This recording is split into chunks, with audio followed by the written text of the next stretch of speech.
आम्ही हा वावरामध्ये आता हे बघा ढगाळी वातावरण झालं, कशा तरी तुरी झाकल्या, बरोबर काही झाकल्या नाही. आला चांगला पाणी तर बोलले होते तुरी आमच्या कापूसच्या चालला की असं काही रोजून गेलोच नाही. पण इकडून येत आहे हवा आणि गारपीट पडण्याची शक्यता आहे.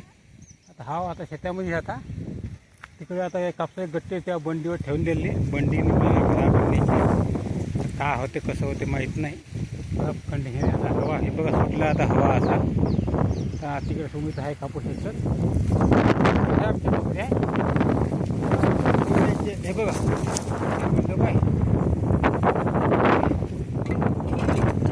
हे गंज खाली पडायला लागली. पण तिथला गंज खाली पडला, तेवढा हवा सुटला.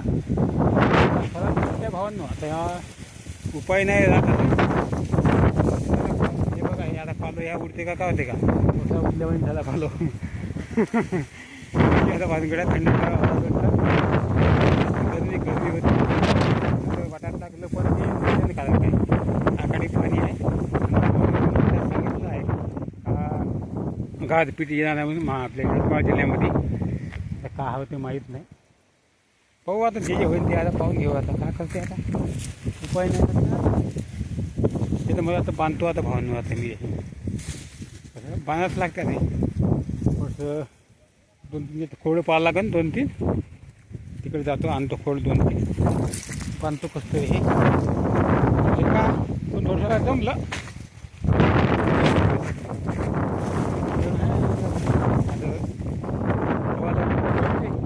होतं तुरी त्याचं काही होत नाही. तुरी पोटापुरत्या होती, पण त्या कशा आहे आपल्या कामाच्या आहे ना.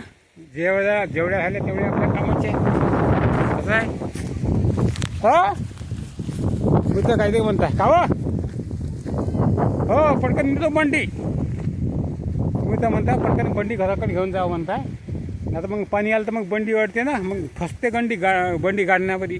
मग बैलाला तळत जाते ना.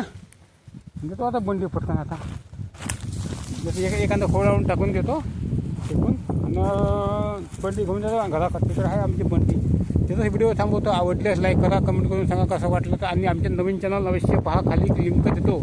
चॅनलचे नवीन आपल्या उत्तम सुमित्रा मराठी व्लॉग्स नावाचं आपलं नवीन चॅनल आहे, त्याच्यावर करा तुम्ही जाऊन सबस्क्राईब. नमस्कार.